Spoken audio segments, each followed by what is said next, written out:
Listo, ahora sí. Le aviso al administrador. Bueno, Ezequiel y Mariano, como no tuve suerte, voy a transmitirlo por mi canal Ariel Garbar de YouTube. Va a quedar ahí grabado. Y cualquier cosa después cargamos el video dentro del canal de Soberanos. Gracias por todo. Muy bien. Volviendo a la reunión. Ahora sí. Ya aparece arriba a la derecha, ya pueden ver ustedes que se está transmitiendo en vivo por YouTube.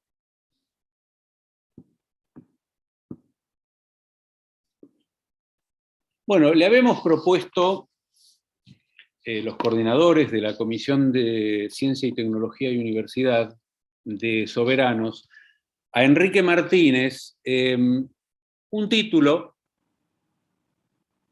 discutible: ¿qué es lo que puede hacer la ciencia y la tecnología para combatir la inflación? En realidad todos estamos pensando no en la inflación en general, sino estamos pensando en el alza permanente de los precios, específicamente de los precios de los alimentos, a la cual el gobierno parece no encontrarle la vuelta, o parece muy preocupado por la macroeconomía, pero no por la microeconomía familiar. A Enrique le pareció bien, ahí te activo el micrófono, Enrique, este título. A ver, yo creo que todos lo conocemos, Enrique Martínez, pero como esto se está transmitiendo en un canal público, Enrique, que suele ser de perfil bajo, solamente quiere ser presentado como funcionario público en cargos político-técnicos durante 40 años, culminando como presidente del INTI entre el 2002 y 2011.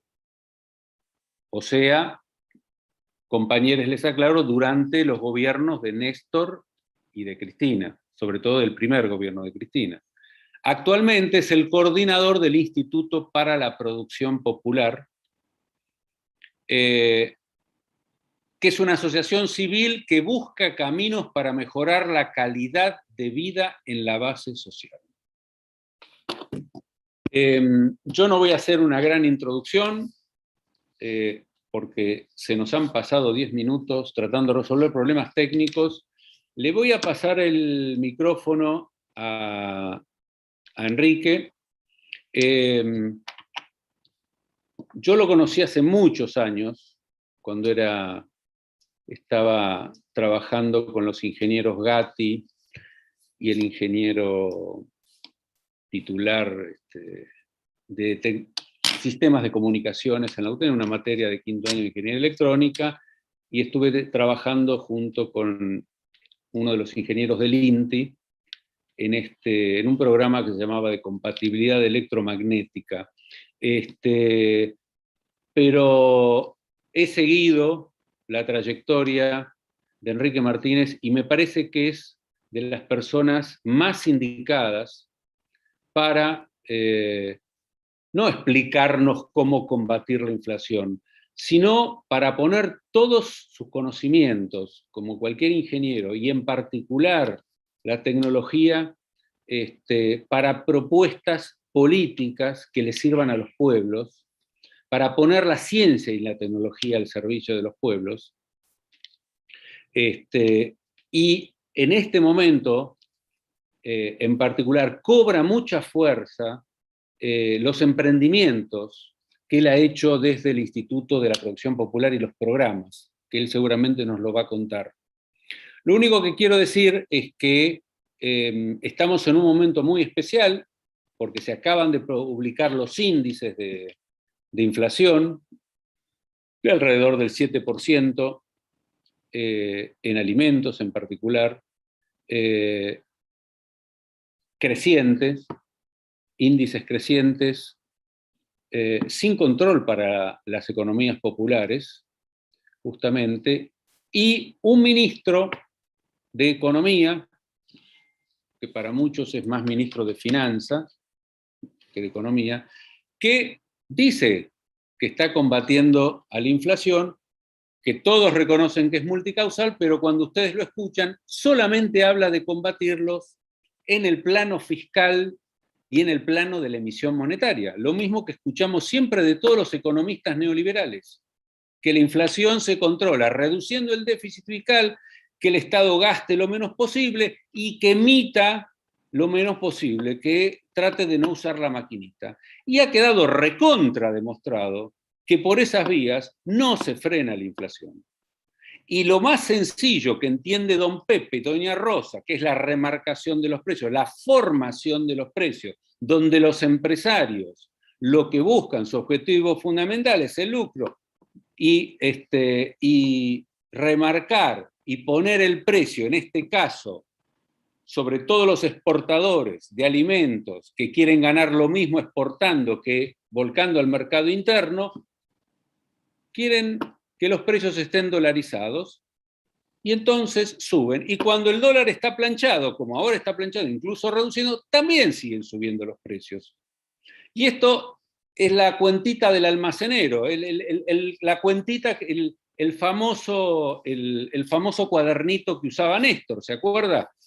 Cuando se tenía que reunir con sus ministros de Economía. Lo más sencillo y más elemental de eso, Guzmán no da cuenta ni toma medidas al respecto, porque ya lo sabemos. El gobierno nacional y popular no quiere confrontar con los poderes fácticos, no quiere confrontar con los formadores de precios, y lamentablemente para gobernar en cualquier sistema capitalista a favor de los pueblos hay que confrontar con el poder económico. Esto es todo lo que quería decir como introducción y darle finalmente la palabra a nuestro querido invitado Enrique. Escuchamos todos. Adelante. Activa tu micrófono.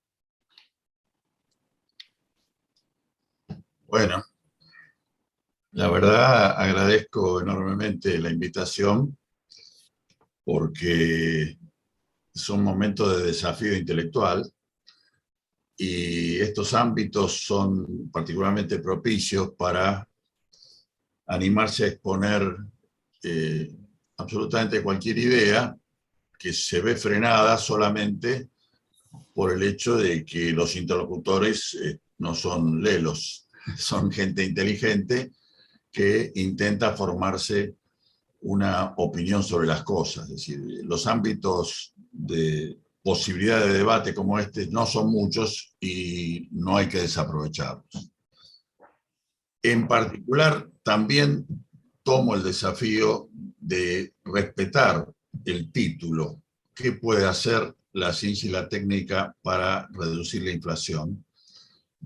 Pero, claro, hay que empezar por algunos minutos, pocos minutos, sobre qué entiendo yo por la inflación y sus causas, de manera tal de poder luego hacer referencia a qué podría hacer la ciencia y la técnica para corregir esas causas. Estamos en un momento histórico muy valioso para entender a la inflación, porque países que históricamente creían que era un hecho menor de su evolución, ahora hacen gala de una alta preocupación. Todo el mundo central está preocupado por su inflación de 8 o 10% anual, y por supuesto los países con inflación endémica como nosotros acompañan esa preocupación con una ola agigantada. Es como si llegara aquí el tsunami.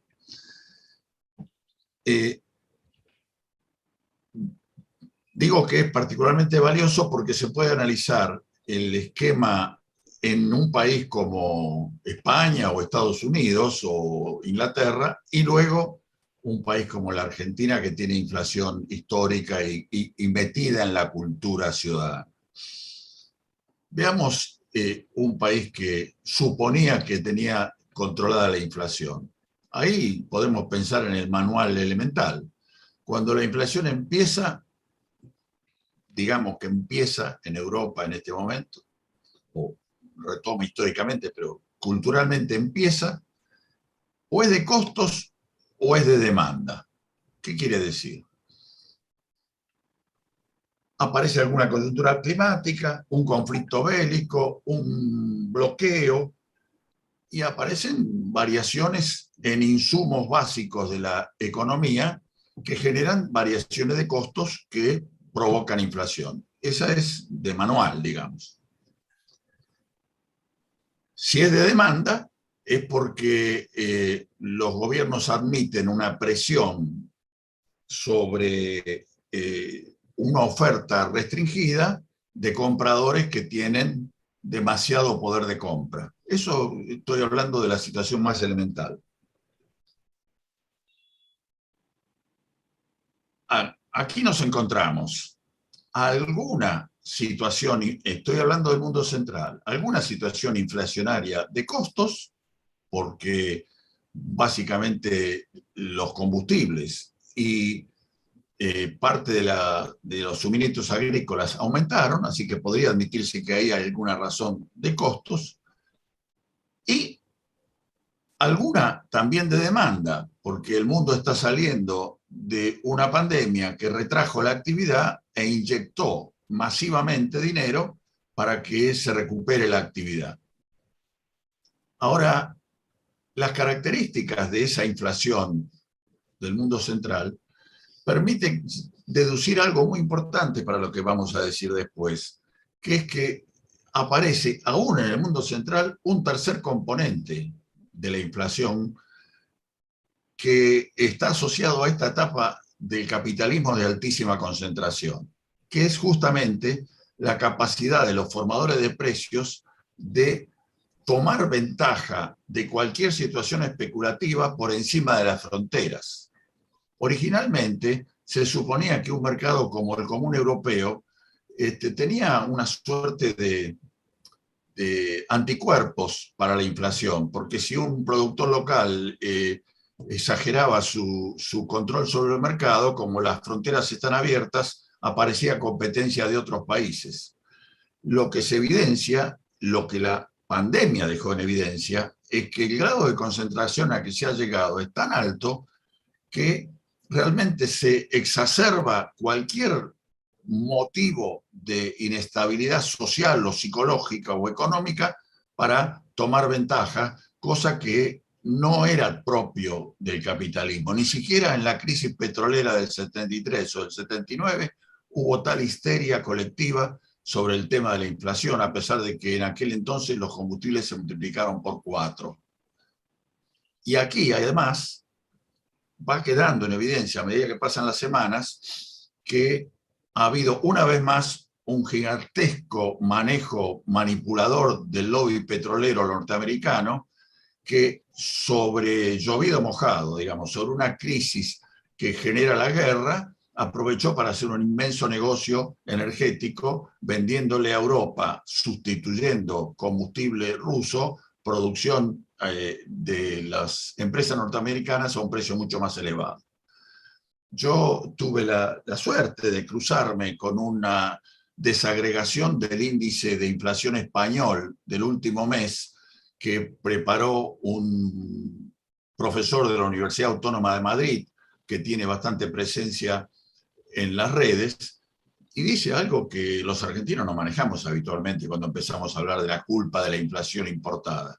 Analiza rubro por rubro cuáles son las causas de la inflación y resulta que el 80% de la inflación del último mes español se debe a la energía y los combustibles.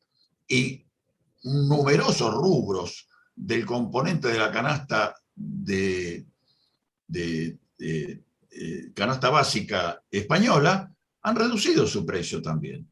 Es decir, los alimentos no variaron significativamente y la indumentaria y algunos otros por arrastre de los costos de los combustibles que tienen, insisto, el 80% de la causa del aumento de la inflación, porque aumentó el 30% del combustible en España, y eso es derivado del reemplazo de la provisión de energía de Rusia por Estados Unidos y sus asociados.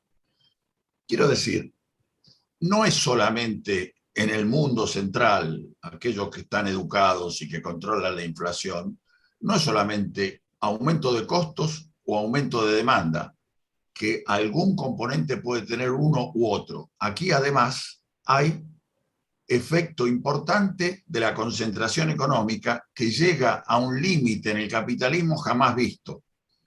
Cuando el 1% o el 0,1% de las corporaciones económicas tienen un control tan importante sobre la economía global, esa idea de que los mercados comunes servían como buffer para la inflación, vale decir, frenaban la inflación porque tenían fronteras abiertas, desaparece cuando de todos lados de la frontera está el mismo oferente.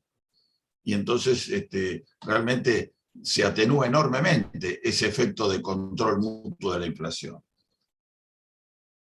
¿Qué pasa en los países como el nuestro, que viven con inflación?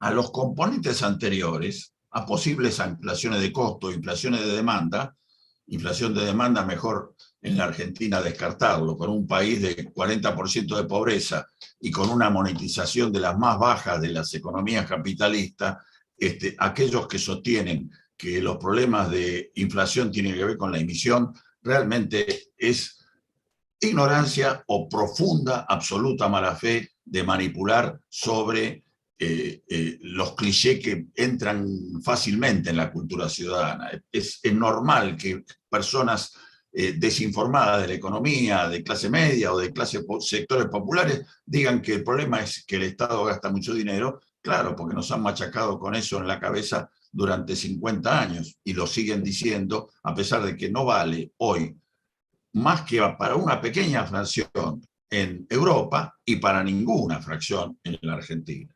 Entonces, ¿qué es lo que incentiva la inflación?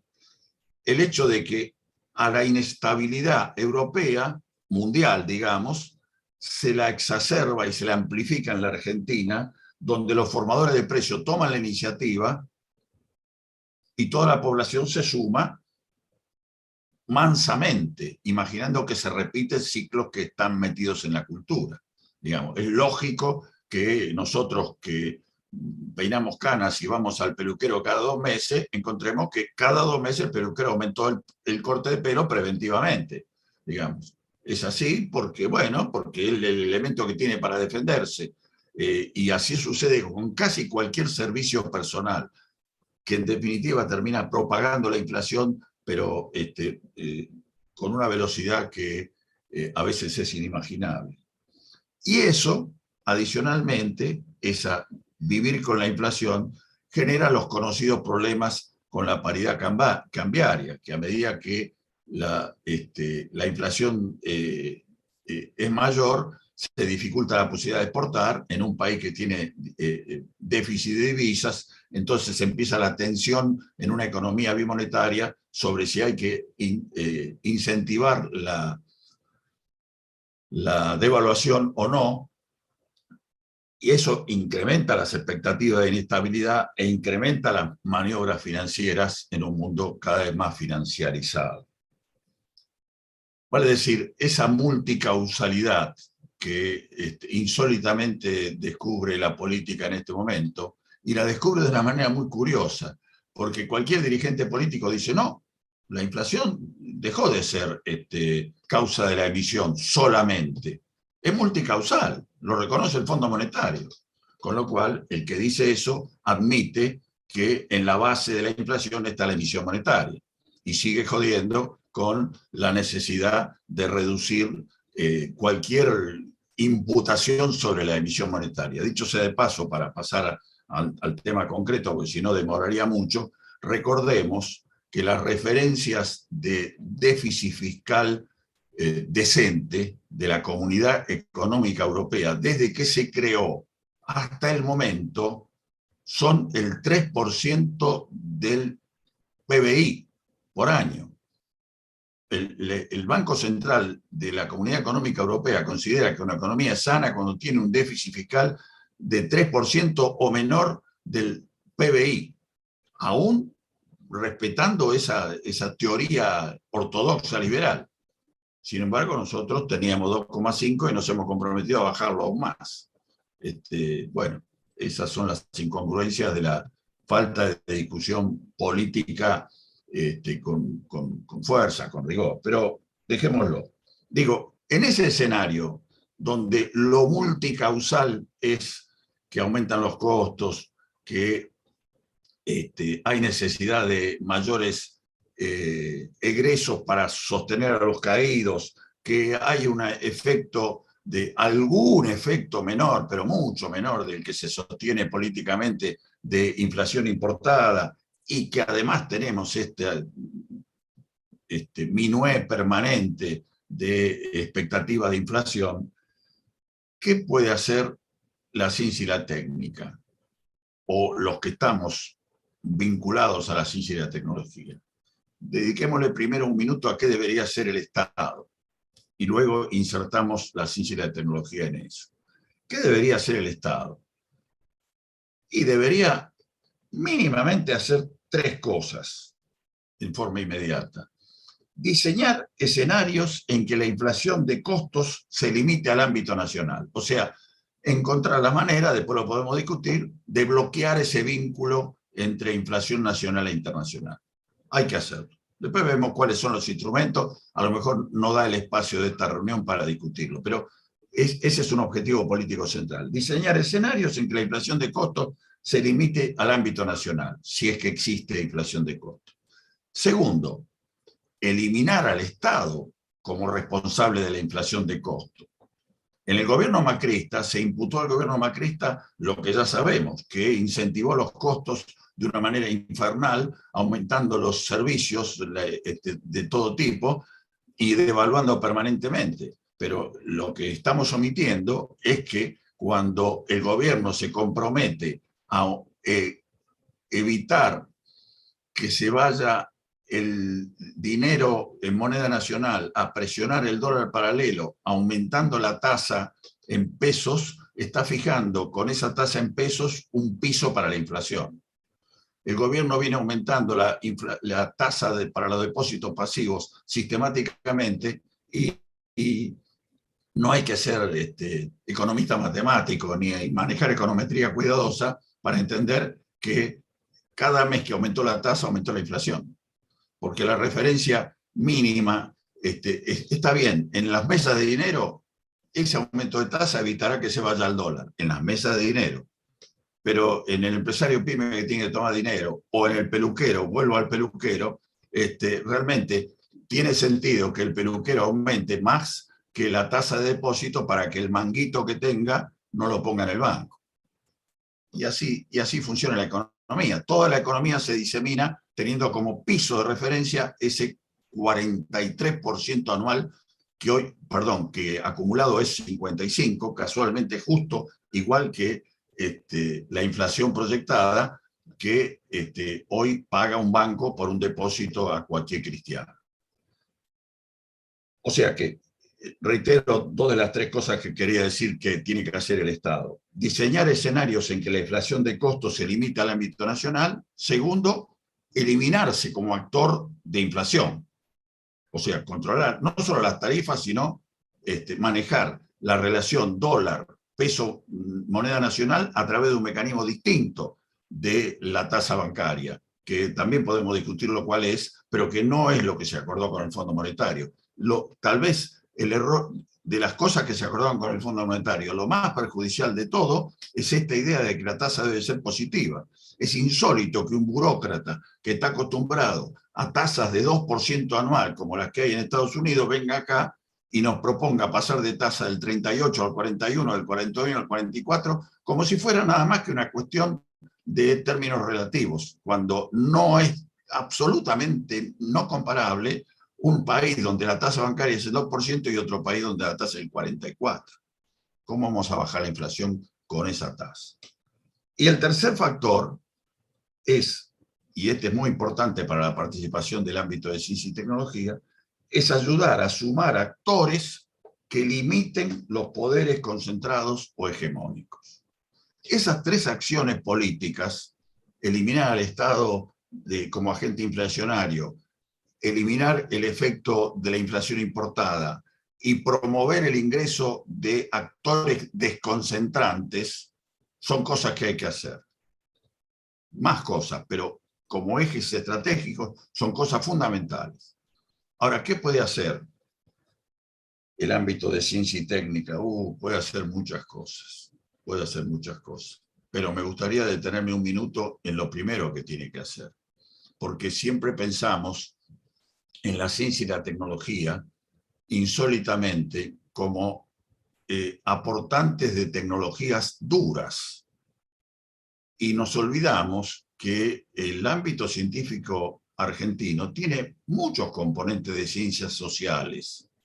Nosotros tenemos muchos economistas que son miembros del CONICET, muchos sociólogos, muchos politólogos. Los sociólogos y los politólogos normalmente tienen una actitud descriptiva, describen la situación. Esos son los campos de investigación. Y los economistas argentinos que han consagrado su vida a la investigación intervienen en la política nacional discutiendo teorías en referencia a los teóricos líderes del mundo central. Pero yo no conozco, después del Plan Fénix, que prácticamente debemos considerar agotado en la Facultad de Ciencias Económicas, un grupo de economistas que se haya reunido para definir una caracterización de los problemas económicos nacionales, en particular la inflación, y definir cómo considera que son sus causas y, en consecuencia, cómo considera que son las salidas. Digamos, ¿cómo puede ser que uno prenda la televisión y desde el primer a último comunicador, pasando por futbolistas, comentaristas de fútbol que están ahí sentados, actrices, todo el mundo habla de la inflación y de sus causas? La inflación por la guerra de Ucrania, etcétera, etcétera.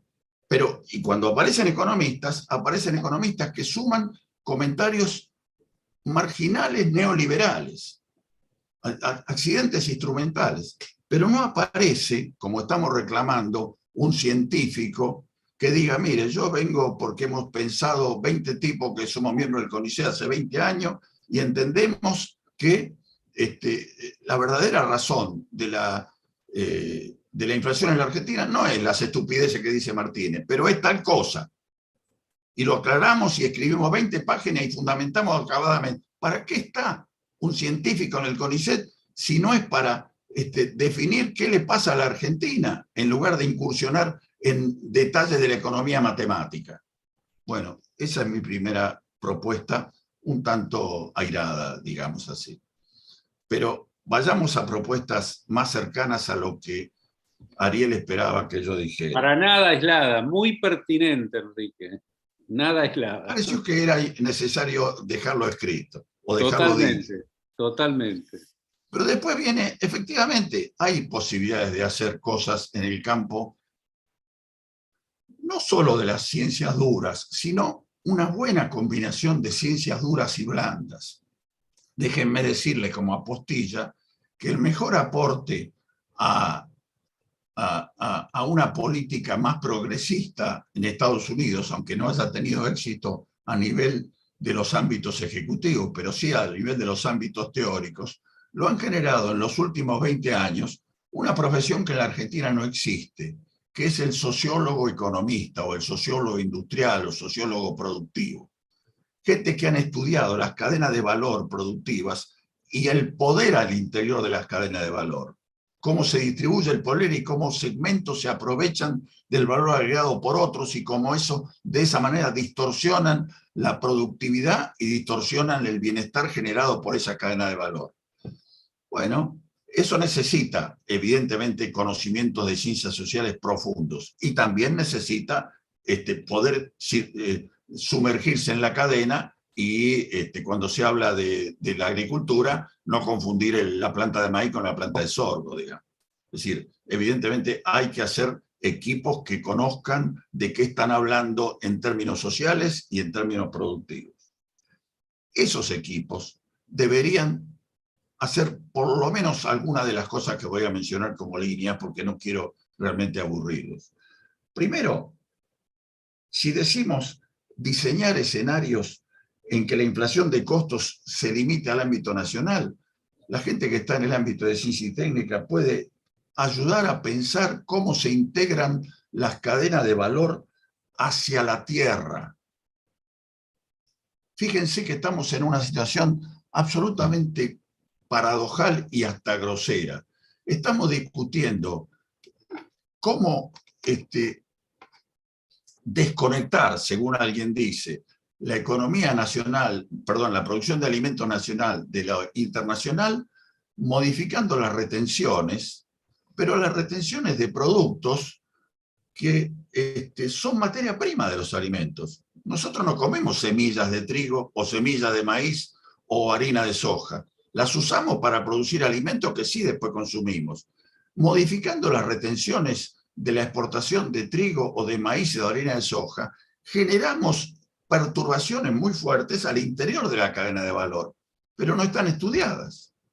No se sabe qué hace el exportador, o sí se intuye, pero no se sabe concretamente, qué hace el exportador de granos cuando le modifican las retenciones. Porque obviamente lo primero que hace es trasladarle el problema al productor agropecuario.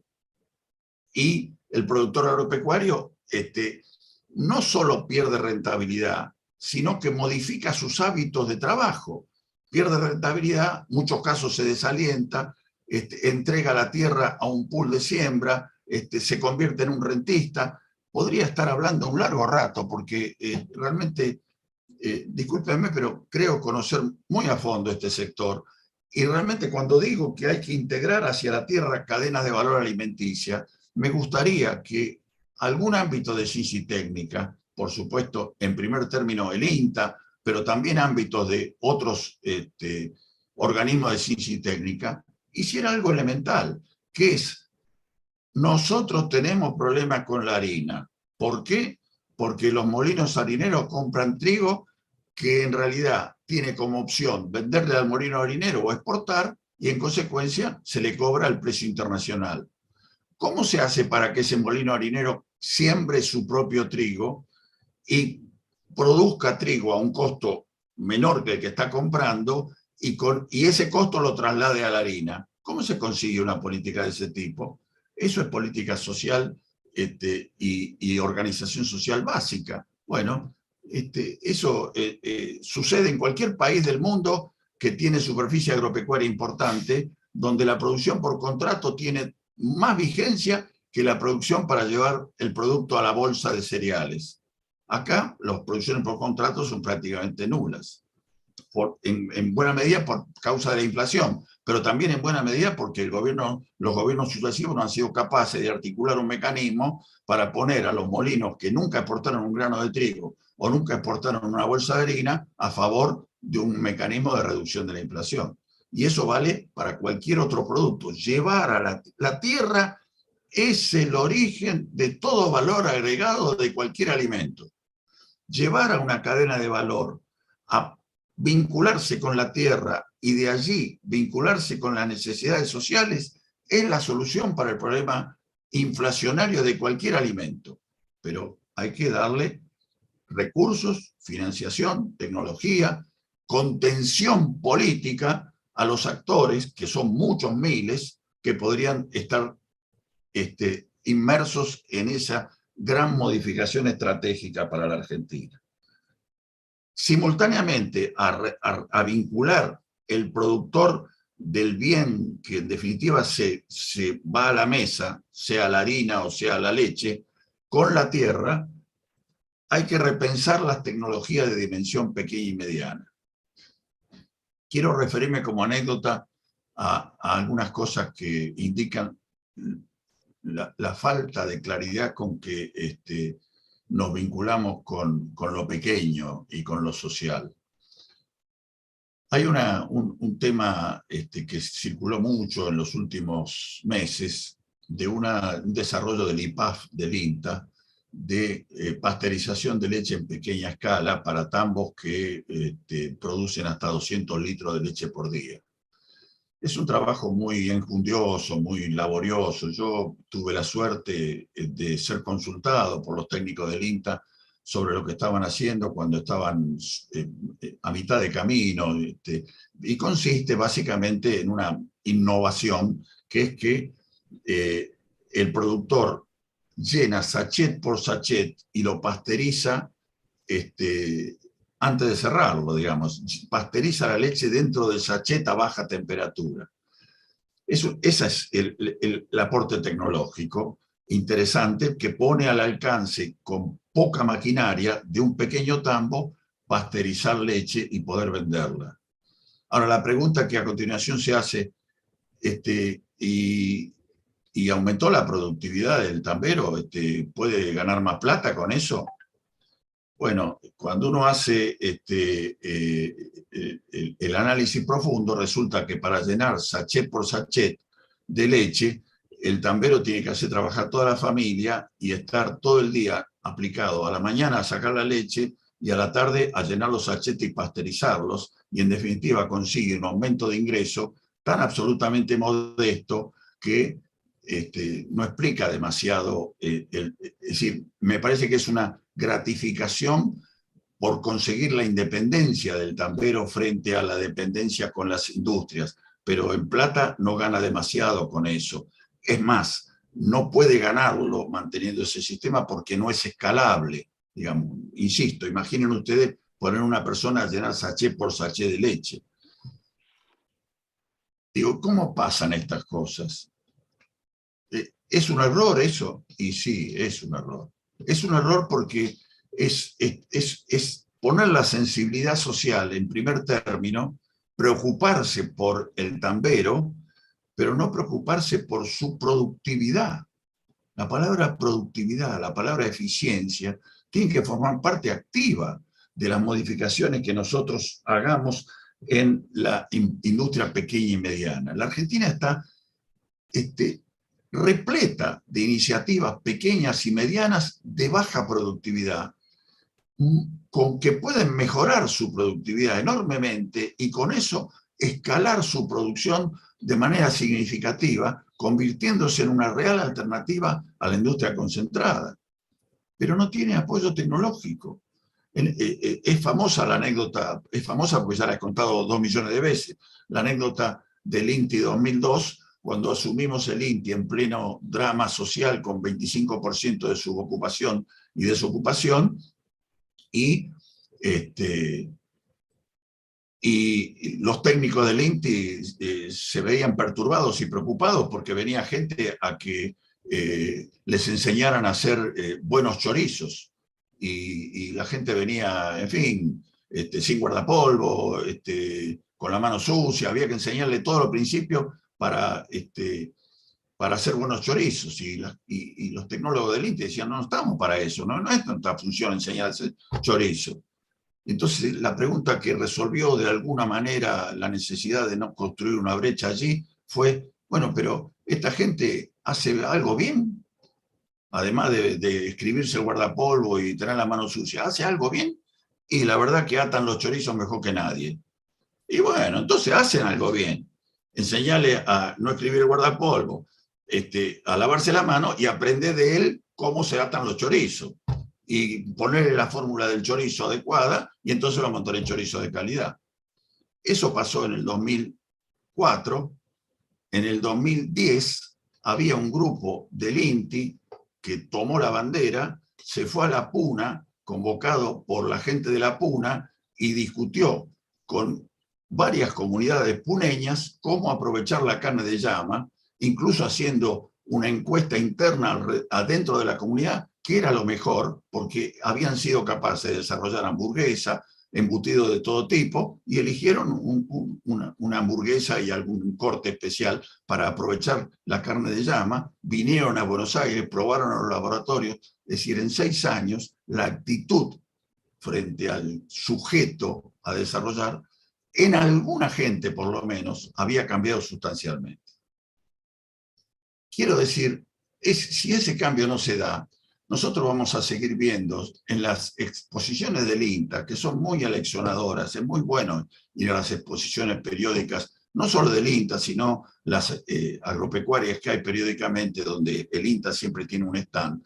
En los stands del INTA apareció un stand del IPAF hace algunos años ya, pero siempre el stand del IPAF es pequeño y para hacer cosas que donde la tecnología prácticamente no tiene valor.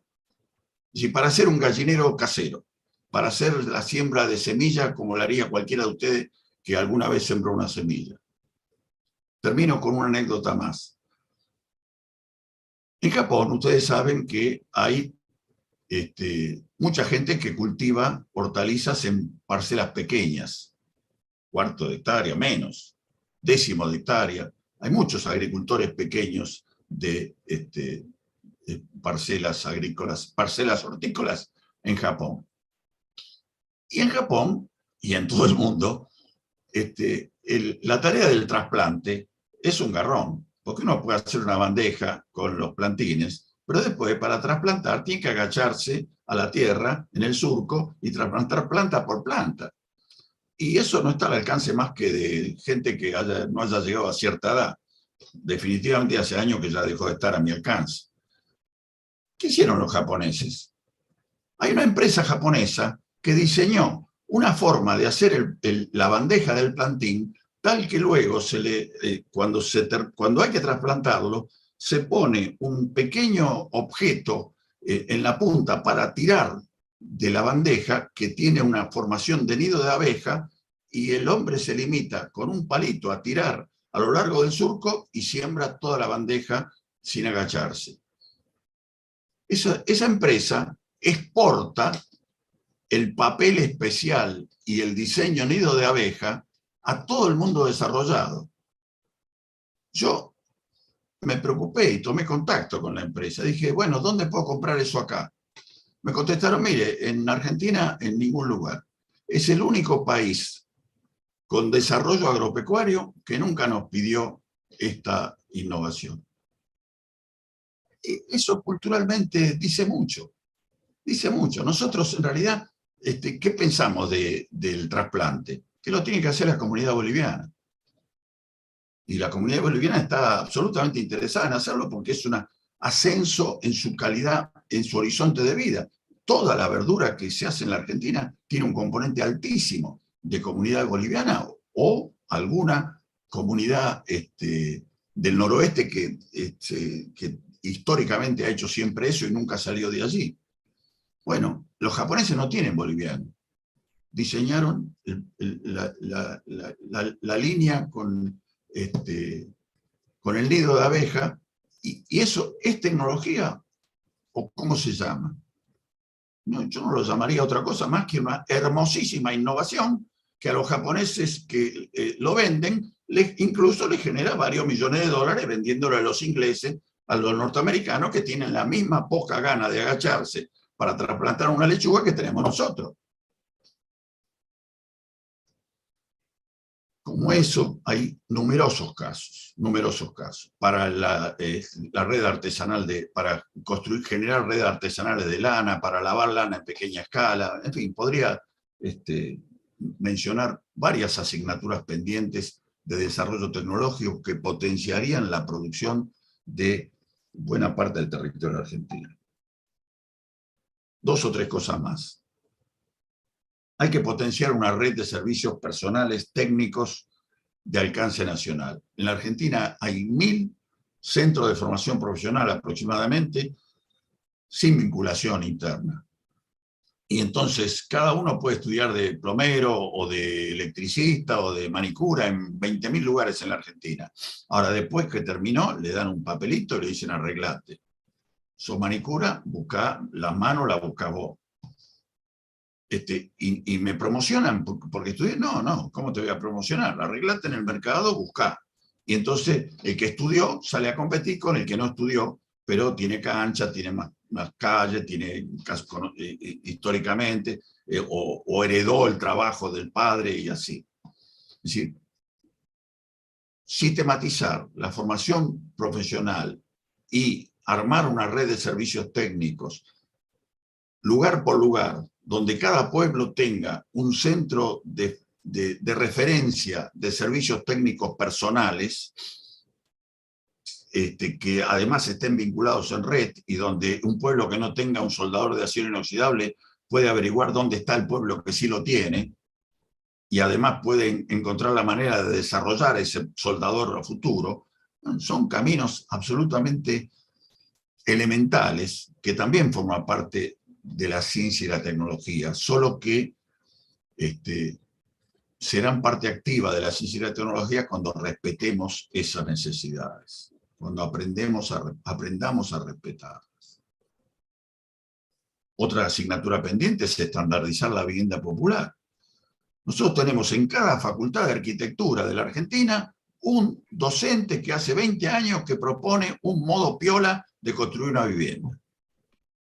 Y van a congreso y se cuentan los modos piolas de construir vivienda. Ahora, sintetizar esos modos y decir, en el norte conviene hacer tal cosa, en el centro esto y en el sur aquello, y proponemos que sea así con los diseños que la gente pretenda, pero con las características constructivas que más se adaptan en condiciones de resistencia y de precio, eso lo dejamos para después.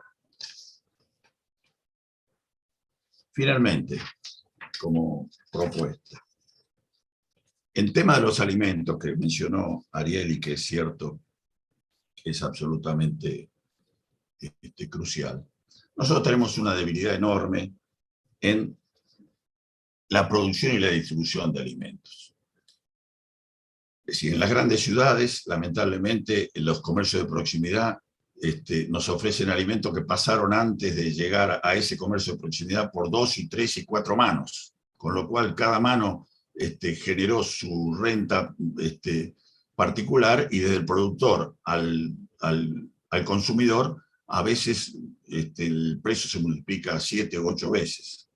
Aún en productos tan elementales como un melón. Un melón se saca de la planta y después empieza a pasar de cajón en cajón por diversos lugares hasta que llega madurando en el camino a la verdulería de casa, multiplicado por 5 o por 6.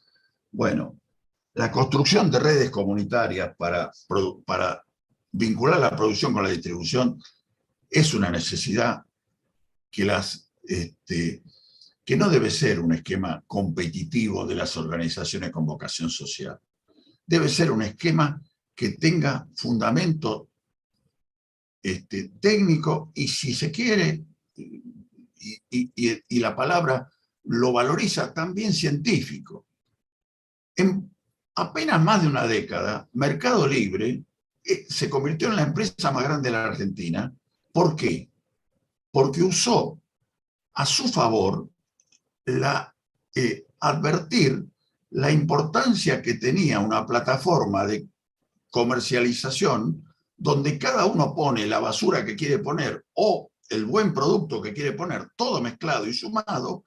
Mercado Libre cobra comisiones por todo, por la entrada, por la salida, por Mercado Pago, por lo que fuera, y va creciendo, creciendo, creciendo en comisiones, y todos nosotros vendemos en ese inmenso mercado persa que reemplazó los mercados físicos que existían hace 100 años.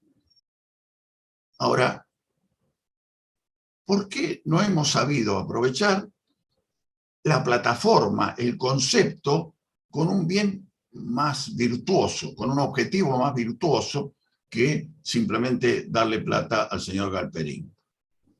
Es decir, nosotros, nuestra organización, el IPP, o como se llame, Construcción Colectiva, que es el nombre de nuestra asociación civil, creó finalmente hace un poco más de un año un portal de comercio electrónico especializado. En lugar de vender todo tipo de cosas, que obviamente no es para nada nuestra intención, creamos un portal de comercio electrónico para alimentos secos, que hace más de un año que está funcionando. Y ahora a ese caño que está organizado, interesante, le hemos agregado algunos rubros: artesanías de comunidades wichí de Formosa, juguetes nacionales de bajo precio, productos de cuidado personal de una empresa nacional que compite con las multinacionales. Es decir, siempre un espacio de protección de aquellos que quieren estar más del lado del pueblo que del lado del negocio, del comercio. Eso crece modestamente porque nuestros recursos son modestos, pero sobre todo porque el conocimiento se difunde muy modestamente, debido a que nosotros simplemente apelamos a las redes sociales. Somos un banco de pruebas. Ese banco de pruebas que en realidad está convencido que hemos hecho algo que deberíamos hacer un paper si estuviéramos en un organismo científico o técnico. ¿Cuál es el paper?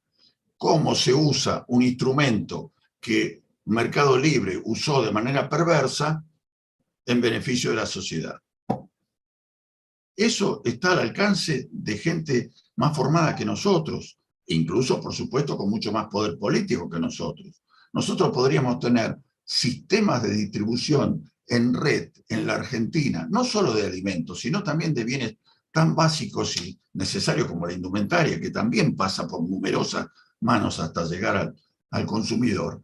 Pero no lo estamos haciendo porque estamos confundiendo el tema de la inflación con un solo factor, que es la perversidad que existe de los formadores de precios, que se ponen en una punta y realmente se aprovechan de buena parte de la debilidad del resto de la cadena. Entonces aparece gobiernos nacionales, provinciales, y decir, no, pará, a los formadores de precios controlémoslo. Controlémoslo significa que ya produjeron el daño. Y entonces lo que estamos pretendiendo es que nos devuelvan parte de la guita que ya sacaron. Es realmente una tarea ímproba e imposible. Si no nos introducimos en la cadena de valor, generando eficiencia a lo largo de la cadena, generando solidaridad, que no es una palabra para bocinear, es una palabra para implementar en situaciones concretas y prácticas, que una organización que produce entienda el valor de aquel que le distribuye, y el que le distribuye entienda que brinda un servicio, que no brinda un negocio, no tiene por qué quedarse con el producto del que se agachó en la tierra. Bueno, esa lógica, sumado a los elementos tecnológicos que la informática moderna suministra, permitiría que nuestro portal, que hoy es Consumo Popular Organizado, que realmente estamos orgullosos de ese portal y que está creciendo día a día, mes a mes, a lo que nos da la pierna, porque no tenemos tampoco capital circulante para ampliar los stocks, alquilar galpones, hacer publicidad, poner letreros luminosos. Además, si hiciéramos eso, nos fundiríamos en 60 días, porque no es eso lo que hay que hacer, sino hay que crear tejido social en ese camino. Y eso no se hace de un día para el otro. Bueno, pero si hubiera un peso político más importante que advirtiera que la inflación no se controla después que se produjo, sino atacando sus causas, y que las causas no son ni la emisión de dinero, ni la guerra de Ucrania, ni el hecho de que la Serenísima es una manga de HDP. No son esos los factores determinantes, sino la grosera ineficiencia general del sistema productivo que deja a todos los productores pequeños y medianos a merced de gente que con su poder financiero y en la punta del lugar de distribución, cerca de la gente, se aprovecha y sucede lo que sucede hace varias décadas. Ahora, conseguir que esa gente se deje de aprovechar es una meta, pero no se resuelve apretándole los dedos. Se resuelve cambiando la estructura productiva, dándole potencia a los pequeños. Como decía antes, consiguiendo que los molinos harineros siembren su propio trigo, consiguiendo que los productores de pollo pequeños tengan su propia plantita de alimentos balanceados. Considero que una planta láctea pueda realmente tener garantizado que tiene un contrato a largo plazo con productores de leche que están en el entorno regional, y no que la Serenísima va día por medio a ver si le paga un peso más porque exporta la leche en polvo a valores de oro en este momento. Es decir, si esas cosas no se manejan y se conocen estructuralmente de abajo hacia arriba, en definitiva terminamos hablando de que el campo se aprovecha y que huye en dirección absolutamente desconocida encima de sus 4x4, y nos ganamos el odio merecido de buena parte de los productores agropecuarios de la Argentina, que consideran que somos flor de estúpidos y terminan teniendo razón. Muchas gracias. Quería terminar con una especie de exhortación. No, los agradecidos somos nosotros, Enrique. Clarísima y muy sistematizada tu exposición, con propuestas concretas, con una experiencia concreta que ya estás ejecutando y dando un ejemplo. Y antes de hacer circular el micrófono para que te pregunten, ya veo que hay alguna mano levantada, también alguna pregunta, y algunos comentarios que veo en el chat que se resumen básicamente a que el gran obstáculo es un Estado no presente. Tus propuestas no son posibles con el Estado ausente o, peor aún, favoreciendo solamente la producción de las corporaciones, de los monopolios. Y justamente por eso te quería pedir, si es posible, que nos expliques ese concepto que vos resumiste diciendo que hay que pensar al Estado como un capitalista social.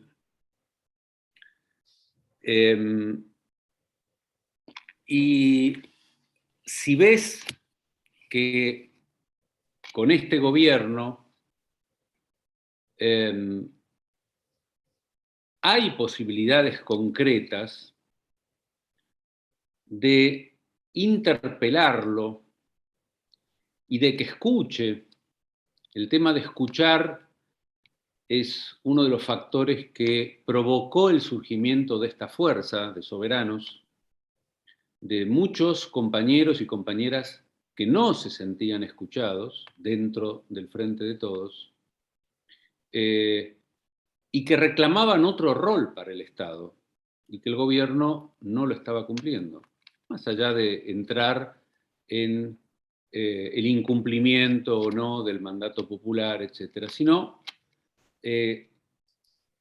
cuál es el rol que puede tener el Estado en esta propuesta tuya de capitalismo social y en particular este gobierno, por dónde le debemos entrar para que exista un 2023, que es lo que angustia a todo el campo nacional y popular, que ve que por este camino ese 2023 va a ser la vuelta del macrismo recargado. Si desde la militancia, desde este campo, no acertamos al rumbo, porque ayer decíamos, nos hacemos responsables nosotros también, ¿no? Nosotros le decíamos al presidente, está equivocando el rumbo, usted nos pidió que le avisemos, pero también, frente a eso, nosotros tenemos una responsabilidad, tenemos un compromiso como militantes de señalar cuál debe ser el rumbo. Entonces, en ese sentido, te pediría alguna reflexión, a ver si hay alguna posibilidad de, como vos lo veas, desde tus posibilidades, de que haya un giro de este gobierno y que plantee la presencia del Estado de otra manera, ¿no?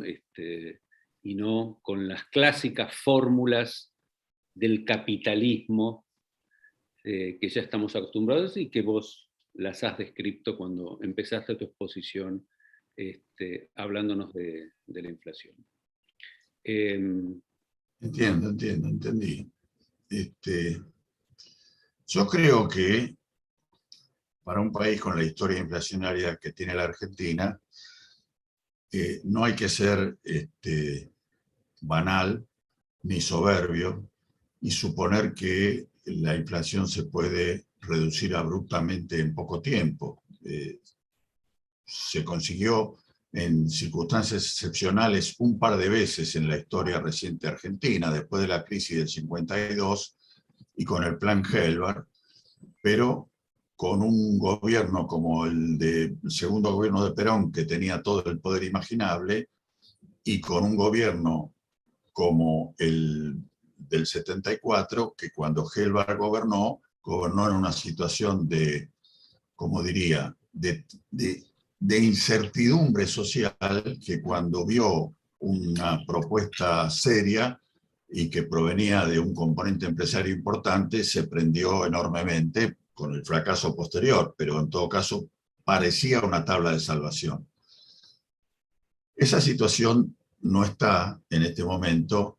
Justamente lo que hay son, como vos dijiste, expectativas negativas por doquier, y por lo tanto las medidas que el gobierno tome debieran ser estructurales, pero orientadas a generar expectativas positivas, porque si el efecto no es inmediato, pero se entiende que el sentido es el correcto, se produce la situación inversa de cuando se anuncia un precio cuidado, que como me dijo mi almacenera esta mañana, le dijeron el precio cuidado la semana pasada de un queso y hoy el mismo tipo que vende los precios cuidados le aumentó el precio. Cuando el nivel popular todo el mundo sabe eso, termina por desconfiar abruptamente. ¿Cuál es la manera de asignarle rápidamente el rol de capitalista social que modifique las expectativas al gobierno en materia de precios de los alimentos, que también tenés razón, es el elemento más sensible? Toda producción de alimentos tiene un componente estacional, vale decir, se produce con cierta concentración en el tiempo y luego se tiene que vender todo el tiempo, todo el año. Con lo cual, la necesidad financiera es muy importante, agrupada en el tiempo. Eso significa que los grandes se liberan de ese problema porque se financian en el exterior. A Cargill, ¿qué le importa que eso suceda? Tiene financiación externa, lo que quiere, y además la potencia porque toma pesos baratos y le presta pesos caros, toma dólares baratos y le presta pesos caros a los chacareros. Pero hay numerosos pequeños productores que no tienen solución más que ser financiados por los intermediarios. Es decir, vamos al caso chico. La producción de nuez en la Argentina es una producción típica de productores pequeños que trabajan todo el año y cosechan en este momento. En este momento, marzo, abril, están cosechando. Cuando uno quiere comprar nueces en este momento, no hay nuez. ¿Por qué no hay nuez? No porque no exista, sino porque el que tiene la nuez ya la vendió hace 6 meses a un precio vil, y en realidad el que la pasa a buscar es el tipo que va a trabajar con una ganancia del 100 y el 200% esa nuez en el mercado. Y eso vale para la nuez, para todos los condimentos, para toda producción pequeña, incluso yendo para arriba a los productores pequeños de vinos y a montones de gente que, en definitiva, cuando cosechó y tiene su producción a una producción industrializada, la tiene que vender rápidamente porque en realidad está cubriendo deudas del pasado. Si el gobierno, en función de capitalista social, le diera instrucciones al único banco de inversión que tenemos, al BICE, a que tomara sector por sector y diseñara una línea a valor producto, donde se le financie íntegramente la producción a todo quien lo requiera, de una serie de ramas que, a medida que los funcionarios bancarios y los agropecuarios pierdan el temor y se genera una mínima confianza, pueden aparecer decenas de líneas de cooperación de ese tipo donde se financia a valor producto a un chacarero. Financiar un valor producto a un chacarero es una cosa difícil en la Argentina porque hay inflación, pero si el Estado está en el medio y está dispuesto a absorber diferencias de tasa, como la absorbe con los petroleros, como la absorbe con los exportadores, como la absorbe con la siderúrgica más grande de la Argentina, eso sí, tienen tasas subsidiadas, pero el productor de nuez o de miel, nunca. Bueno, si el Estado está dispuesto a financiar a valor producto, estaría emulando lo que en Estados Unidos se llama la Community Assisted Agriculture. Community Assisted Agriculture, CAA, no es Community Supported, no Assisted, Community Supported Agriculture, CSA. Lo digo porque me gustaría que ustedes, que son seguramente conocedores del manejo en Internet, podrían entrar a través de la búsqueda de Community Supported Agriculture y descubrir, primero, que es una idea que tiene una larguísima historia, que surgió después de la Segunda Guerra Mundial en el Japón devastado, donde había numerosas mujeres que sabían cómo cultivar y no tenían un mango, y algunas mujeres que tenían la suerte de ser empleadas públicas, que es el único lugar donde se cobraba un mango. Esas mujeres que eran empleadas públicas financiaron a las mujeres que sabían cultivar y generaron el primer núcleo de agricultura apoyada por la comunidad, que se extiende hasta hoy, con una cooperativa integrada por mujeres que tiene 330.000 miembros, que se dedica a producir alimentos desde la tierra hasta la mesa y comercializarlos incluso con plantas de industrialización propia en Japón. Ese modelo, como no podía ser de otra manera, fue conocido y estudiado por los ocupantes norteamericanos, que lo llevaron a Estados Unidos, lo empezaron a desarrollar espontáneamente, y con los años, no quiero hacer una larga historia, hoy la agricultura apoyada por la comunidad forma parte de la política del Departamento de Agricultura de Estados Unidos. Uno entra en la hoja del Departamento de Agricultura de Estados Unidos y te explican cómo se hace una unidad donde los consumidores le financian al chacarero su producción en la siembra y después se cobran con producto.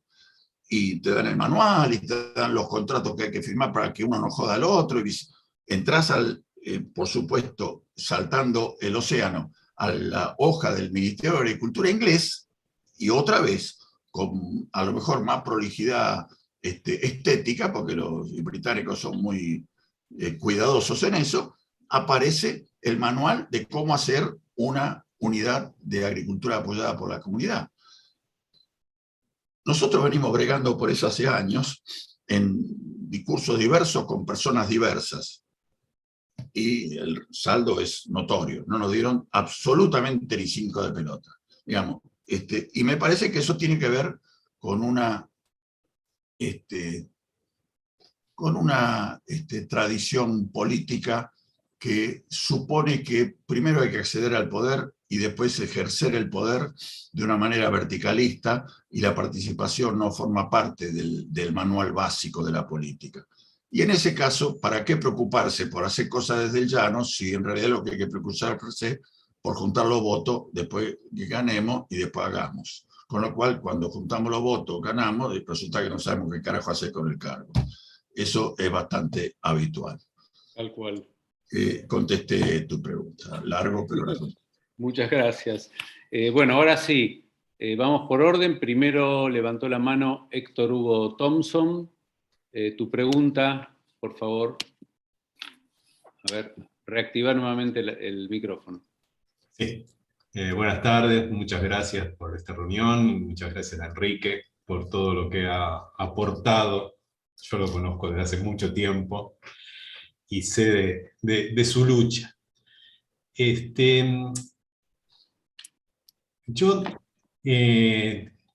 veo en Todos Comen una aplicación de la tecnología, se lo he mencionado él, para resolver un problema de conectar consumidores y productores. Y veo otros temas tecnológicos que podrían ayudar a esto. Pero me voy a centrar en algo que prácticamente está sucediendo en Marcos Paz y que me parece que es diferente a lo que mencionaba Enrique del tambero llenando sachet de leche. ¿Por qué? Bueno, en Marcos Paz, el intendente dice que no sigue ni una economía marxista ni capitalista, sino geseliana. Y ha incorporado dinero complementario, pero eso no es lo que importa. Lo que importa es que se producen 5.000 litros de leche por semana. Y Carmen de Areco también está haciendo lo mismo. ¿Y por qué no sería posible en ese mismo camino, más los otros municipios que están ensayando leche, encontrar una forma de producción distribuida que alimente a los propios ciudadanos de los municipios, es decir, el Estado municipal laburando con los ciudadanos como productores y consumidores, y eso, haciendo una extrapolación que a mí me gustaría que fuera cierta, que con 1.500 millones de pesos, los 3.000 municipios que hay más o menos en el país, tendrían todos una ensayetadora y se tocaría el monopolio de la Serenísima, que a lo mejor se va y exporta toda su leche. Y eso, bueno, es una forma de separar a la comunidad de los formadores de precios. Entonces la pregunta concreta es, ¿por qué la experiencia de Marcos Paz no puede extenderse y hacer, y junto con Todos Comen, como hacer una capa económica que funcione en ese nivel, a nivel de los municipios, de los trabajadores y de la clase media para abajo? Gracias. Gracias, Héctor. Te quedaste. Ahora, reactívalo, Enrique. El audio, ahí está. Mira, Héctor, digo, me viene a la cabeza. En este momento, Luciano de Itela, que es un empresario mediano con raigambre lechera de toda la vida, de la familia, está terminando de poner en marcha en el Chaco la primera planta láctea de la provincia del Chaco en toda su historia, en Villa Ángela. El Chaco no tuvo nunca una planta pasteurizadora de leche que abastezca una población. Lo está haciendo recuperando equipos que se compraron hace ya más de 10 años, una parte, y otra parte hace unos cuantos años, pero el proyecto desde que comenzó hasta que empezó a producir queso, que parece que empezó a producir la semana pasada, pasó más de 10 años.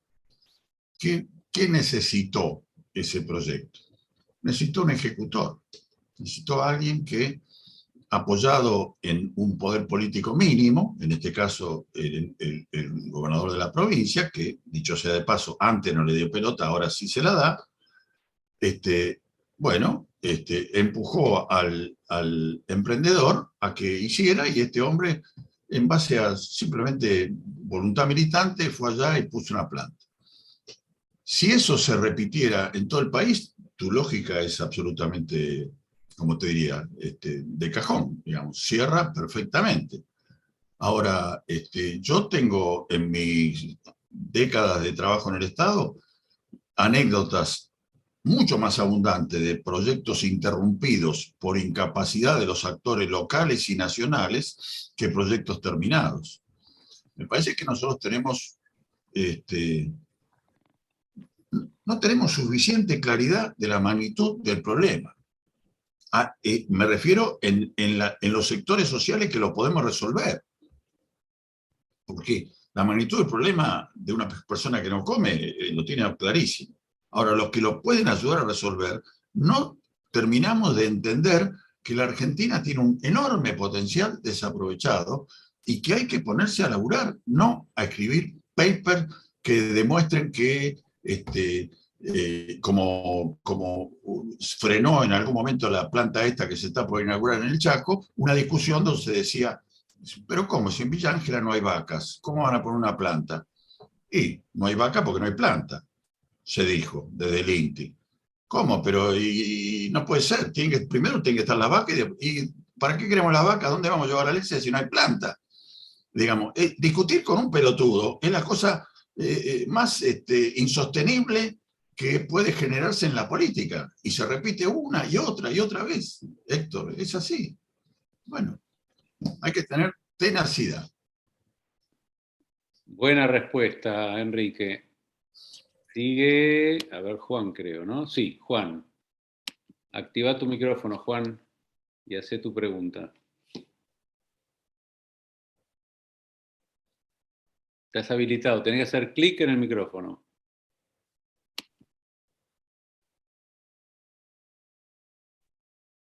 Abajo a la izquierda. Ahí está. ¿Me escuchan ahora? ¿Puede ser? Perfecto. Perfecto. Bueno, un gusto poder escucharte, Enrique. En más de una oportunidad he hablado por ahí telefónicamente, así en lapsos largos. Coincido totalmente con vos. El problema son los ejecutores, el problema es la política, el problema son quienes tienen cargos públicos y no tienen la capacidad de representar esos cargos públicos por una cuestión de falta de conocimiento, y lo más grave es que si es el conocimiento y tiene intención lo puede adquirir. El problema es la connivencia con un modelo que no se quiere romper. Yo vengo en paralelo con algo parecido a lo que vos estás planteando, es una plataforma de trazabilidad logística y comercialización, que lo que busca es evitar la evasión, básicamente, y darle los elementos al pequeño y mediano productor para poder potenciarlo, que llegue a exportar, y al gran productor tenerlo cortito, digamos.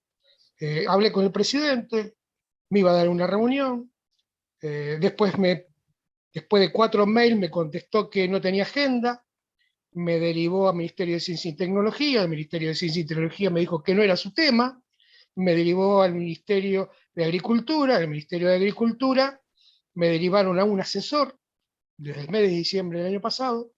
Después de insistir mucho conseguí el teléfono del asesor, porque el asesor parece que estaba escondido en alguna cueva, y después que el asesor recibió toda la documentación, me cuelga el teléfono cuando lo llamo.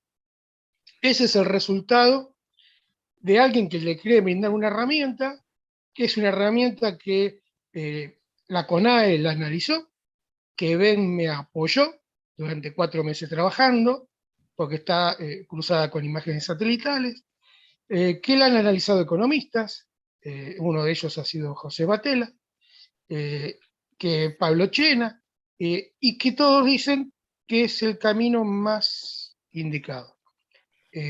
Como el tuyo es recontraindicado, porque vos estás teniendo factores sociales, que son los que realmente hay que tocar, porque se están yendo los muchachos del campo, porque está envejeciendo la generación de que sabe trabajar, porque la tecnología que viene la adquieren los grandes grupos, y en cualquier momento vamos a tener, no me acuerdo bien si es Coterra o cuál es la empresa que pertenece a BAF, que va a ser el canje de semillas, fertilizantes, por materia prima, y en definitiva ellos después manejan los mercados por algoritmos y te funden. En conclusión, las herramientas que tendría que tener el Estado no las tiene porque realmente la connivencia es muy grande.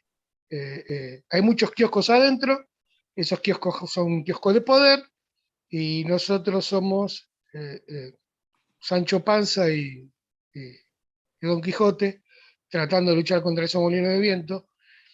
Y bueno, políticamente, si esto no cambia, no volvemos más, y se le está abriendo el camino a que vuelvan los que van a terminar de destruir todo. O sea, yo lo veo así, coincido con vos, estoy totalmente de acuerdo. Habrá que hacer más fuerza, más ruido, no sé. Yo hay días que me desilusiono y días que me vuelvo a ilusionar, pero es agotador. Yo perdí una finca y a partir de eso me empecé a preocupar en cómo abrir el camino y por qué se pierde.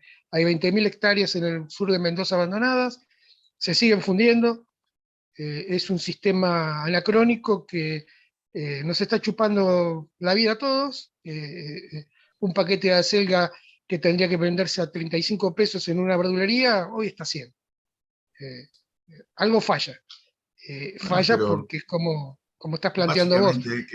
Juan, básicamente me parece que el camino que puede recorrer un grupo como este o tantos equivalentes es animarse a llegar lo más cerca de lo concreto posible. Digamos. Hay que tener propuestas ejecutivas que confronten con... Porque, y perdónenme que haga nombre, digamos, cuando yo prendo la televisión y veo a Leandro Santoro explicar que el aumento de las retenciones es imprescindible porque es el único camino para desconectar los precios internos de los internacionales. Y concluyo que Leandro Santoro nunca habló con un productor agropecuario, que no sabe de qué está hablando, sino lo que él dice lo repite Exactamente. uno y otro comunicador, porque son los comunicadores habituales. Tal cual. Y bueno, caben dos alternativas, o el inmovilismo y la resignación, digamos, vital más penosa, o a la medida de las posibilidades de cada uno y de cada grupo, hacer cosas que puedan mostrarse como opciones. Me parece que no queda otra, porque si no, yo he criticado a muchos amigos mucho tiempo sobre gente que permanentemente sale a pensar como el presidente de la nación en la sombra. Somos todos presidentes. Entonces, al ser todos presidentes nos olvidamos que en realidad somos miembros de la comunidad antes que presidentes. Hay un presidente que probablemente el gran defecto que tenga es que no se inserta adecuadamente en la comunidad, pero el acto reflejo de pensar nosotros como él no es el adecuado. Gracias, Juan. Gracias, Enrique. Tu pregunta, Roberto Montanaro. Te escuchamos. Sí, ¿qué tal? Buenas noches. Coincido totalmente con la diagnosis que hace Enrique. Me parece muy interesante. Un poco yo como tecnólogo de desarrollar proyectos agroindustriales y agroalimentarios en Europa, después de 15 años de volver de Europa y estar aquí en Argentina, buscando la vuelta para poder adaptar todo esto para que nuestro pueblo pueda vivir mejor. La pregunta que le quisiera hacer a Enrique es, en lo que yo estoy desarrollando ahora, que es un proyecto agroalimentario con energías renovables, en el cual, ¿qué opina de la Empresa Nacional de Alimentos? ¿Cierto? Que se está hablando un poco así con varios papers que están dando vuelta, pero en definitiva no es nada concreto. ¿Por qué digo esto? Porque para que la ciencia y la tecnología pueda participar en estos proyectos, digamos, de producción de alimentos, yo veo que la problemática está centrada en la falta de integración de todos los actores, de todos los sectores en un solo proyecto, ¿no es cierto? ¿Y por qué lo planteo así para la Empresa Nacional de Alimentos? Porque yo soy un creyente de que, digamos, al armar todo el proyecto completo, con todo, por ejemplo, de lo que yo estoy haciendo ahora, que es un complejo alimentario que involucra a una granja de cerdo de ciclo cerrado de 9.000 madres, esto que se habla tanto de las mega granjas chinas, con producción de alimentos balanceados y premezclas, aceite de soja, espelta y demás, también para exportación y para el uso interno del complejo alimentario, con todo lo que produce, con frigoríficos también para exportación, dentro del mismo complejo, con producción de energía de autoabastecimiento, ya sea con energía fotovoltaica y con producción de biogás y biometano, con los efluentes y los desechos de todos los componentes, los módulos productivos. ¿Y qué pasa? Llega un momento que cuando uno termina de armar el proyecto en forma integral, nos encontramos que, digamos, cuando tenemos que proponerlo, por ejemplo, en un gobierno provincial o, en este caso, nacional, no se sabe debatir sobre el proyecto en sí. Usted imagínense que nosotros, digamos, esto es un comentario, una anécdota que les comento porque este proyecto que estamos desarrollando en La Rioja, en el norte, en el límite con Chile, en la zona de Imogasta, cuando se completa el proyecto en sí, nos encontramos que, digamos, de poder hacer participar a pequeños productores en el proyecto, que es un proyecto de gran escala, en el cual pueden participar, van a 1.000 operarios, entre mano de obra de 1.000 personas, nos encontramos que conviene digamos, producir, digamos, forestar con algarroba, con los efluentes o todos los desechos que genera el proyecto, el emprendimiento, y en vez de abastecer de tecnologías para pequeños productores y capacitar y demás, conviene recolectar la algarroba para poder generar mano de obra más, digamos, precaria para que la gente pueda tener trabajo. O sea, ahí se nota, ¿no es cierto?, la falta de capacitación en la falta de integración, digamos, que estamos involucrados, el país, más que todo, los gobiernos provinciales y nacionales, que hacen que no podamos avanzar. Porque yo por eso planteo, le hago la pregunta a Enrique, bien concreta: ¿es factible una empresa nacional de alimentos de gran escala para que de allí, en forma piramidal, se comience a abastecer de esa empresa nacional a los pequeños y capacitar a los pequeños para poder que sea una especie de escuela? Porque si no, así no podemos, digamos, ser competitivos con las corporaciones que están produciendo, son los formadores de precios, y en definitiva no hay una solución estructural. La empresa nacional de alimentos puede ser una solución estructural a mediano y largo plazo. ¿Para qué? Sí, para poder... si me perdonás, Sí, perdón. si me perdonás, yo entiendo la pregunta, pero la verdad, yo no creo para nada en la empresa nacional de alimentos. Creo que el concepto, por empezar, el concepto es confuso en grado sumo, porque alimento no define una producción uniforme.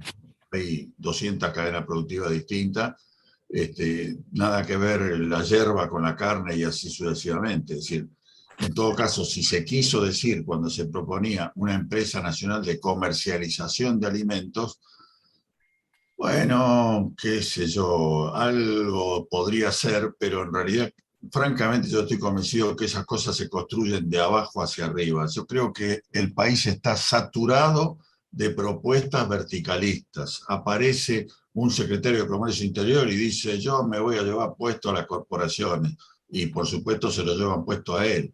Y así sucesivamente. Hay que construir a nivel de la sociedad productora y demostrar que los sistemas que se arman son viables a pequeña escala, a escala piloto, como en realidad, como se hace cualquier experiencia en ciencia y tecnología. Nadie hace una destilería de entrada, sino que hace el modelo de cada uno de los componentes y lo articula luego y lo diseña en gran escala.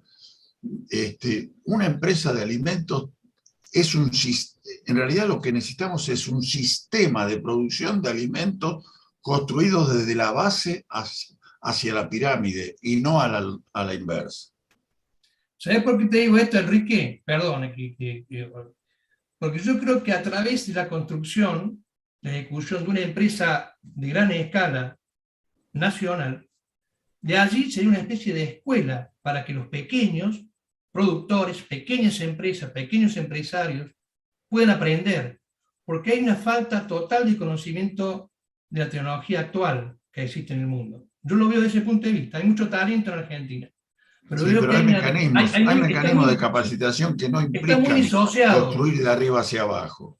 Está muy disociado, Enrique, el tema, cómo están funcionando los organismos del Estado, entre el INTI, el INTA, hay mucho, el CONICET y demás, porque una vez que queremos integrarlo todo eso, comenzamos a tener baches, grises, porque es difícil armar un emprendimiento de gran escala que pueden capacitarse los operarios, los técnicos y demás, y que funcione como una integración, porque en definitiva, le planteo, por ejemplo, el caso de las energías renovables, por ejemplo. Yo creo que este tipo de empresas grandes, nacionales, la producción de energías renovables para autoabastecimiento puede ser algo muy importante, no solamente para digamos, el ahorro para el país, sino también para la capacitación y demás, pero que tenga un uso concreto, porque si no estamos vendiendo energía a camisa a través de energía eólica o fotovoltaica en forma, digamos, aislada, y no en un emprendimiento industrial que lo tiene que manejar el Estado. Pero yo no he visto ningún rompecabezas que se arme entero primero y luego se generen las piezas. Es al revés. Es que es al revés. Lento, Enrique, va a ser muy lento de de abajo es muy lento, porque es muy, y aparte muy heterogéneo. Es como muy lento de abajo.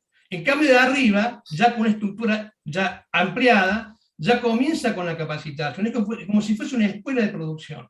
Eso es lo que yo veo, ojo, es mi opinión, ojo, quizás puedo Sí, está bien, yo te doy la mía. una opinión. Gracias, gracias Roberto. Yo creo que es un debate central si construimos de abajo hacia arriba o de arriba hacia abajo, y yo te tengo que decir, Roberto, discúlpame que me meta, Enrique, que en mi experiencia en el área de telecomunicaciones, como coordinador de proyectos de Argentina Conectada, durante el gobierno de Cristina, verifiqué justamente, después de recorrer con un batallón de ingenieros las distintas provincias y las cooperativas y pymes de telecomunicaciones, que cuando pretendíamos desde el Ministerio de Planificación Federal bajar línea para cómo integrar las telecomunicaciones a través de las últimas millas a las 3 troncales de fibra óptica de la red federal, fallamos porque los monopolios nos ganaron en cada una de esas localidades que relevamos, que fueron 1.374 localidades en todo el país. Los monopolios ya presentes les resolvieron los problemas concretos a cada una de las comunidades. Nosotros les ofrecimos anchos de banda más baratos, pretendiendo competir con los monopolios, pero ahí había que trabajar directamente desde las necesidades concretas, desde los problemas técnicos que tenían en cada una de las localidades. Instalarse. El Estado tiene que estar presente, pero tiene que estar presente en cada una de las localidades, porque cada realidad tiene lo suyo, y ahí esa fue una de las principales causas por las cuales abortó el Plan Nacional de Telecomunicaciones Argentina Conectada. Esa batalla la ganaron las telco monopólicas, y uno de los motivos fue este mismo. Mario, ¿querés hacer tu pregunta? Que ya estamos en los minutos finales. Sí, ¿se escucha, Ariel? ¿Se escucha? Sí. Sí. Sí, para el señor Enrique Martínez. Yo llegué tarde, no sé si se habló del tema, pero recién hizo un comentario, Enrique, y que me surge una pregunta. Dijo que si un secretario de Comercio quiere intervenir, las empresas se lo llevan puesto. Más o menos, creo que palabra textual por ahí lo dijo recién hace escasos minutos. La pregunta es, ¿entonces Feletti la tiene cruda el tema? O sea, ¿lo que está haciendo no sirve para nada? Gracias, Mario. ¿Querés contestarle, Enrique? Sí, yo creo que no sirve. Pero creo que no sirve porque el método es equivocado. Yo creo que un secretario de Comercio tiene poder para hacer las cosas, pero no tiene poder para, controlar un sistema cuando ya el daño se generó. Entonces, cuando realmente todo el sistema está acostumbrado o a evadir o a eludir o a admitir que nunca va a haber controles o a jugar con las listas como quiere, meterse en el medio a negociar con los que han eludido el control público durante décadas e imaginar que a pura fuerza de voluntad va a cambiar esa situación, me parece que es un error. A mí me parece que pone todo el entusiasmo del mundo, pero lo que no advierto es que haya invitado ni una sola vez a ninguno de los actores que se ven perjudicados por esos mismos tipos. Es decir, ponerse como... otra vez vuelve el tema de arriba o de abajo. La comunidad existe, aparte del Estado. Hay productores, hay gente que tiene más de un sombrero, que es productor, que es consumidor. Hay productores pequeños y chacareros que la están sufriendo exactamente igual que el consumidor de una ciudad que lee las estadísticas. Si no se apela a los que pueden, con su esfuerzo productivo, modificar el estado de cosas, no va a ser increpándolos por televisión y en una mesa de negociación que no negocia nada. Por eso creo que, lamento decir que no creo que pueda tener éxito. Gracias, gracias Enrique. Bueno, estamos cerrando ya. No sé si querés dar un cierre final a tu propuesta. A mí me quedó pendiente, si es posible, que nos cuentes un poco el programa Comen Todos, dado que es la angustia que atraviesa prácticamente el 40% de la población argentina. Bueno, hice referencia ya, pero agradezco el pedido de ampliación. Nosotros creamos un programa que en realidad se llama, vos lo dijiste en inglés, se llama Todos Comen, no Comen Todos. Traducción. Vicio. Exactamente, lo dijiste como hacen los ingleses, dando vueltas. Que simplemente en un portal de comercio electrónico descubrimos que teníamos que salir del cascarón tradicional de distribuir con cooperativa de taxi en el Gran Buenos Aires, como hacen las organizaciones sociales de buena voluntad, y nos pusimos en contacto con una distribuidora de paquetería de comercio electrónico, que distribuye papelería bancaria, heladeras, computadoras, etcétera, en todo el país, pero nunca había distribuido alimentos. Y le propusimos que distribuyera alimentos secos para nosotros, que recibiríamos los pedidos por internet, armamos los pedidos y se lo entregamos al Expreso, y estamos entregando producto desde lo más al norte, es alguna zona cercana a La Puna en Jujuy, y lo más al sur es en el Chaltén. Está llegando a todo el país con precio uniforme, porque eso fue justamente parte de nuestra bandera política. Tucumano tiene que pagar lo mismo que un porteño, lo mismo que un santacruceño, para lo cual hicimos una alquimia interna de redistribución de los fletes, absorbemos parte de los fletes y la gente paga lo mismo por lo que pide. Tenemos en este momento 250 productos alimenticios, que son de 45 proveedores aproximadamente, de 12 provincias argentinas, porque justamente hemos convocado a gente que no está en los supermercados, pero tampoco hemos caído en el infantilismo de suponer que la agricultura familiar iba a resolver el problema. Ahí hay productos de plantas lácteas medianas, productos de queserías de algún porte, de una cooperativa grande de la zona de Rosario que vende legumbres, gente que participe del concepto y no necesariamente gente que tenga esa forma mítica del campesino perseguido, digamos. El campesino perseguido, por supuesto, es sujeto al cual nosotros queremos cuidar y proteger y estimular, pero no solo a él, sino a todos aquellos que están perjudicados por el sistema. Bueno, pusimos el portal en movimiento hace más de un año, estamos creciendo a lo que nos da las piernas, porque tenemos poca plata, pero claramente hemos conseguido ampliar sustancialmente nuestra actividad sin deberle un mango a nadie y con un stock que no le debemos a nadie. Y hemos decidido en los últimos 60 días, ya que hemos creado un caño confiable por el cual circula ciertos bienes, agregar otros bienes. Y hemos agregado artesanías de 2 comunidades wichí de Formosa, juguetes argentinos baratos y productos de cuidado personal de una distribuidora mediana de Buenos Aires que compite con las multinacionales. Y vamos a agregar como última rama adicional, en base a un acuerdo con gente de la Fundación Proteger, un paquete de indumentaria de calidad y de bajo precio. Con lo cual intentamos mostrar que por ese caño pueden circular cosas bien elegidas, de calidad, populares, que respeten el principio de que el productor y el consumidor son lo más importante y todo lo demás es un servicio. Eliminamos todos los pasos intermedios entre el productor y el consumidor, salvo nosotros, que somos los que armamos tomamos el pedido, armamos el paquete y se lo entregamos al distribuidor.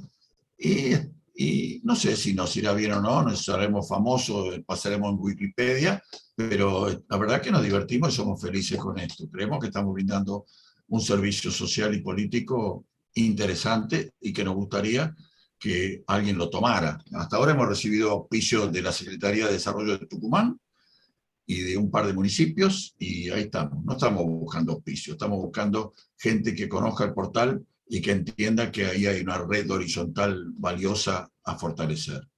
¿Y tenés señales de que se quiera seguir el ejemplo desde estados provinciales o municipales, que haya interés en ver? Hay varios intentos, pero no de esta naturaleza. Hay varios intentos por fortalecer localmente, cooperativas, comunidades. Lo que se contó de Marcos Paz es valioso. Hay otros municipios de la provincia de Buenos Aires que han hecho intentos interesantes. Yo he colaborado con el municipio de Tapalqué, por ejemplo, para que habilitara una planta cooperativa de industria láctea, y tiene a punto de poner en marcha una planta pequeña de faenado de aves. Van a desarrollar la industria lanera local, la artesanal, en fin, y hay varios otros municipios interesados con más o menos empuje, más llevados o no por la dinámica de la política. A mí lo que me parece interesante es que estas experiencias como la nuestra se conozcan y se consoliden como modelos a imitar y a reproducir. De ninguna manera queremos que nuestro proyecto sea hegemónico, aunque eso es medio inexorable. Bueno, por supuesto que nos estaremos preguntando todos si ustedes pudieron resolver el vínculo entre el productor y el consumidor de esta manera, y la cadena de comercialización a través del caño que vos mencionás con el mismo precio final en puntos tan distantes de la Argentina, ¿por qué no lo puede hacer el Estado, no? Bueno, veremos. Como dato, estamos buscando alianzas sociales más que políticas. Y después de un año de trabajo, de que el Expreso aprendió a transportar alimentos, nosotros aprendimos a embalarlos para que no se rompan, etc., acabamos de hacer un acuerdo especial con el Expreso para que todos sus productores tengan como meta de interés comprar los productos que están transportando. Tipo la famosa anécdota de Henry Ford, que quería que los obreros de la empresa de autos pudieran comprar sus autos. Bueno, nosotros queremos que los obreros de la empresa, que son 1.700, compren los productos que llevan a toda la Argentina, así lo van a querer más. Muy bien. Yo me autorrespondo con las mismas palabras de Guzmán. Si el Estado no logra generalizar estas experiencias, fomentarlas, es por una decisión política. Cuando le preguntaron recientemente, o sea, no porque no se pueda, sino por una decisión política. Por una forma de ver la política, exactamente. Como cuando acaba de responder, le preguntaron si piensa subir los derechos de exportación, y él dijo que no, pero no explicó económicamente por qué era inconveniente subir los derechos de exportación. Dijo, porque es una decisión política. Así es. Y entonces yo diría, para terminar, que es una decisión política también que los argentinos no lleguen a fin de mes. Es una decisión política que en el país productor de alimentos, que tienen muy bajo componente dolarizado, no haya tantas familias mal alimentadas. Es una decisión política, no es una imposibilidad técnica. En todo caso es una mirada superficial, Ariel. Es creer que eso se soluciona solo. Sí, tocando solamente la macroeconomía, ¿no es cierto? Así es, así es. Bueno, como las teorías del desborde. Así es. Bueno, lamento, bueno, hay alguien que apareció a último momento, Gabriel Soler. Si tenés un minuto para tu intervención, te habilito el micrófono, porque ya estamos sobre las 8, que es la hora que tenemos que finalizar. Tenés tu minuto en el aire. Sí, Gabriel. no, menos de un minuto. Simplemente ratificar totalmente la intervención de Enrique, claro que sí, y ratificar también, por supuesto, la intervención oral de Héctor Thompson y sus 10 o 12 frases que escribió, que coincida absolutamente. Entonces, no quiero agregar nada, simplemente proponer las ideas escritas que se suman y fortalecen la intervención de Enrique. Y bueno, Héctor Thompson fue uno de los creadores, tres creadores con Mario Cafiero y el Vasco Murúa, de la comunidad PAR, de la moneda PAR, ¿sí? En la cual yo sigo participando. Entonces, sería bueno por ahí escribir esas frases dichas por Héctor Thompson. Nada más. Gracias. Bueno, gracias, Gabriel. Muchísimas gracias, Enrique, por tu generosidad para con Soberanos y en particular esta Comisión de Ciencia y Tecnología. Me parece que fue muy provechosa tu intervención, que nos sirve a todos y que además nos estimula a seguir en la lucha. Porque cuando vemos que tus propuestas son factibles, que las dificultades objetivas de resolver el problema de la inflación dependen de las decisiones políticas y no de imposiciones de fuerza mayor, de correlación de fuerza, de contexto internacional, que pueden condicionarlas pero no son determinantes. Es decir, vemos que es posible que haya un cambio en la política económica, por supuesto, usando la frase de un amigo en común, que es Eduardo Aliberti, de que el único límite del ajuste es la resistencia de los ajustados, pero vemos que ese camino es un camino posible. Así que en este momento que hay mucha angustia y preocupación, porque hay muchos argentinos que le están pasando mal, pero también porque en el campo nacional y popular hay mucha interna, este tipo de encuentros creo que nos va a ayudar, nos tiene que ayudar a unirnos en una misma lucha que seguramente lo vamos a lograr.